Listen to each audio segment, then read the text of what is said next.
In. This is the RT Boxing Show, and I am your host, Mr. A.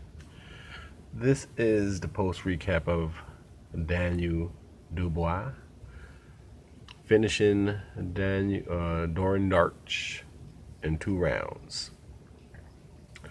It's a lot of I give a lot of praises to both opponents in this fight. I really do, considering what took place over this weekend in boxing. Thank you for your time and support into tuning into this show. Now, the reason why I give you thumbs up first, the reason why I give the credit first of all to I go with the champion first. I save my kudos for Doran Darch at the end of the video. Now, I give big credit to Daniel Dubois because, like I said, considering what was going on with the weekend in boxing, I give both fighters credit, and it works the same reason why. Now, for Daniel Dubois, he went out there and he did what he's supposed to do. Everyone knew he was going to finish Doran Darch. So what did he do? He go out there and he finished him. He didn't mess around. He didn't waste shots. He didn't half-ass effort. He went out there to his full abilities, everything he knows how to do. He applied it, all his skills, feinted, got his footwork in position. He kept doing what he was trained to do, kept doing what him and his team were training in training camp to do. It needed no more than 2 rounds because he worked his ass off in the gym. Him and his team worked their ass off, and it showed in 2 rounds. Was it Doran Darch opponent to challenge him? Perhaps not, but if he didn't work his ass off in the gym, it could have been different. It's not like Doran Darch came to lay down. He was out there fighting. It just Daniel Dubois is there's levels, And so I give credit for Daniel Dubois for going out there and applying everything that he worked for, everything he practiced on in the gym. Him and his team. He came out there. He feinted. He took a couple jabs. But he just jab, jab, jab, boom, right hand. He dropped Doran Darch in the first, 3 times in the second, and it was done. Now, I will go, and the reason why I will continue a little more for Daniel, I give him credit for doing that because, one, that fight was so short, I'm going to kind of go off on a different path on this Daniel Dubois video because there's really nothing more to say about that fight. He feinted, he did some proper footwork, he judged the distance, and bow. Jab, jab, jab, bow. He caught Daniel Dubois. Daniel Dubois caught him in the face, flush. At the end of the first round, he dropped him, he survived it. Second round came out, he got hit 3 more times, 3 more rights, to the point where he was kind of like falling, waving a hand down. It's like, oh, don't hit me no more. So it's what you expected. Because everyone was thinking, okay, this is a former Anthony Joshua opponent. Joshua got him out in 2. What is Daniel Dubois gonna do? That's all everyone wanted to see. Now, the reason why I give Daniel Dubois credit in doing what he did, even though it was against a lesser opponent, a lesser level of opponent. Now, I say it because of what took place over the weekend all around the world in boxing. Now, over here in the States, you had an elite.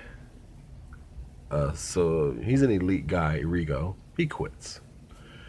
And Lomachenko was not beating the hell out of him. He was peppering the hell out of him. But he wasn't beating the hell out of him. He just mentally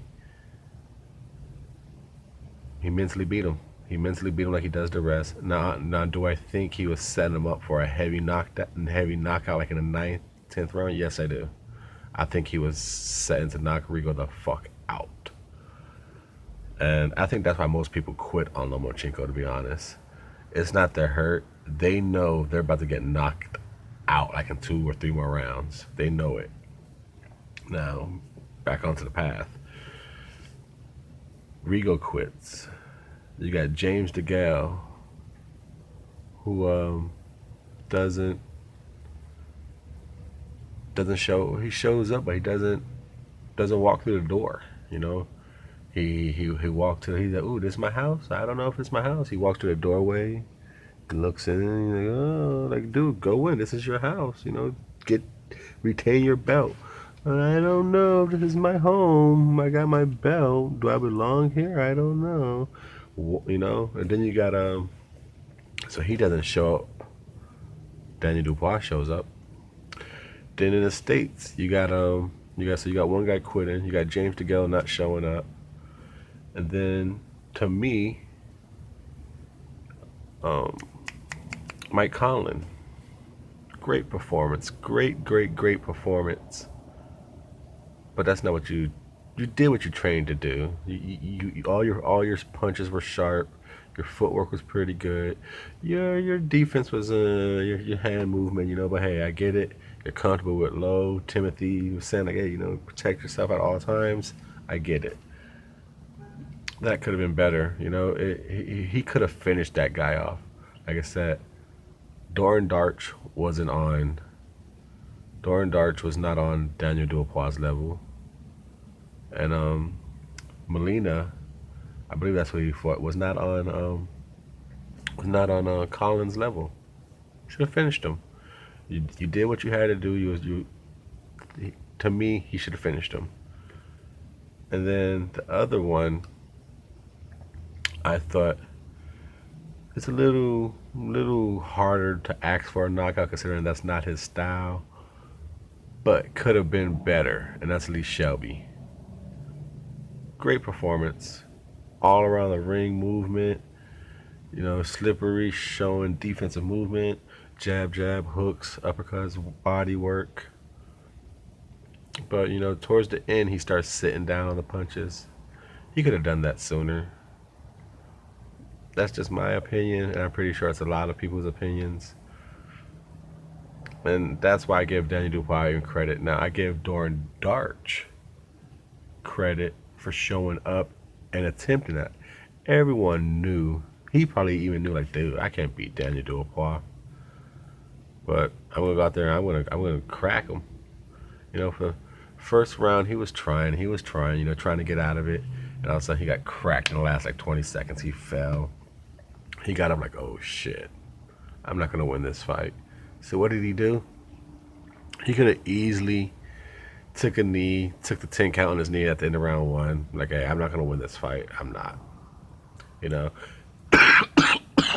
He could have acted like he was hurt on all fours. No, he got up. Did he quit in the stool? Did he quit like, oh no, I'm hurt. My neck. I got a cramp from when he hit my head back, or my nose, my head. You know, my hand hurt when I broke my fall. It's right here. Did he do any of that? No. He came out in round 2. He's like, dude, I'm gonna get knocked out, but I'm gonna go out swinging. He went out swinging. He hit Danny Dubois like once or twice. Then he just got bombed on. Got up, got bombed on again. He got up, came out swinging, and got bombed on again. You know, hard rights. He didn't just like, ooh, let me get grazed and ooh, I'm gonna go down. No. He took Daniel Dubois dynamite rights and got up 3 more times. Well, he got up 2 times before the third. The third was like, you're done, bro. Because the third, each time he was going down easier and easier. Like I said, he showed up. He went out on his shell, not on his stool. He went to finish the job, unlike Mike Conlan did, unlike Lee Shelby did. Like I said, nothing against Mike Conlan or Lee Shelby. Great performances. But you can see where they stopped. You know? Because in round 5, you saw Mike Conlan kind of turn it on.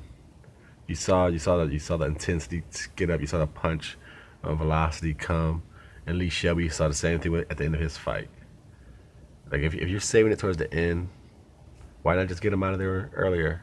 I get it, safety precaution, but elites, and then but Shelby is a champion. So if you want to say he's an elite or not, whatever, he's a champion. So I consider him an elite until someone takes his belt away. If you got the belt, I don't care how you got the belt, you are now in the elite category. It may sound a little off-putting to some, but like, no, he got a vacant title or he beat a bum, whatever you want to say. He's a champion. You're an elite guy now. Target. And now for Mike Conlon, you got a lot of hype behind you. Everyone knows you got a young money fighting Shakur. You know, you got a great amount of buzz, a huge backing with with the Irish, and just to see, because to me that was probably one of his better performances, but he watered it down by not taking it to the next level. It's like, okay, boom, boom. It would have been cool to see him like, okay, round 2 and 3, he's slipping, dipping. Okay, he's working the jab, working the body, good hooks to the body, good jab, good 1-2s, uppercuts. Okay, now finish him. Oh, okay, round 5, he's coming out to finish him. No, he turned it up and then he stopped. You know, Dorian Darch, he went the whole gusto. So I would like to, I give him credit for going the gusto. He went all the way to the limit and hey, this is my best. If I win, I win with my best. If I lose, I lose with my best. And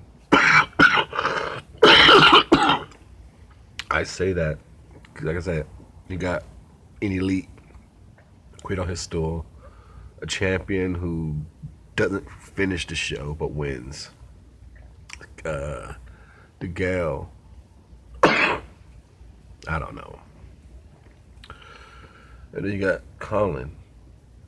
We give Colin a little break, okay? He's 5-0, 5th fight. It's a learning process. Don't do it again. But the other two, the champions, the elites, the gal, horrible, horrible. You talked a lot of talk. I'm back. It's all good to go. Don't talk all that. Then after the fight, hey, I came back early. You know. No, you're ready to go, man. You're saying, don't believe the Battle Jack fight. You're back. No. So that's my take. Now I'm back to the original path on Danny Dubois. Great job on Danny Dubois for again coming out, doing what his team trained on, not wasting time. Like I said, you do all those hours in the gym, so the real life under the lights is like that. And Danny Dubois does it the right way. Get him out of there. This is Mr. A saying thank you for tuning in. Thanks for your time. Thanks for the support. This show is your show. Thank you guys. Thanks for the support.